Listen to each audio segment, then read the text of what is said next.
È stata riportata nell'albo pretorio la trascrizione delle interpellanze e delle interrogazioni dello scorso 28 novembre 2024, in cui si discute anche di trasporti. Siamo ancora con la gestione di ACTV in quel momento, sul suo finire si attende l'arrivo del servizio effettuato da Arriva Veneto.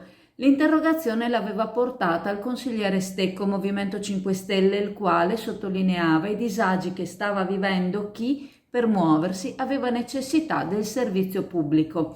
Chiedeva esplicitamente se verso le frazioni ci sarebbe stato un collegamento più efficiente. All'interrogazione aveva risposto l'assessore ai trasporti Maria Rosa Boscolo-Chio, la quale a fine novembre dichiarava che si stava completando il piano d'esercizio con grande attenzione alle corse scolastiche, a quelle verso l'ospedale e grande attenzione sulle frazioni. Ribadiva l'assessore che si stava esercitando con procedure emergenziali. Nell'occasione il consigliere Stecco ribadiva che a tale stato emergenziale si era giunti solo per colpa dell'amministrazione, la quale, pur avendo avuto 3 anni di tempo per risolvere in un senso o nell'altro la situazione, ci aveva dormito sopra ben oltre la scadenza. Si aspettava il consigliere Stecco su un tema così importante una commissione dedicata in cui si potesse discutere anche il piano di esercizio. Bene, la commissione sul trasporto urbano richiesta dal Partito Democratico e dal Movimento 5 Stelle sarà fatta mercoledì prossimo.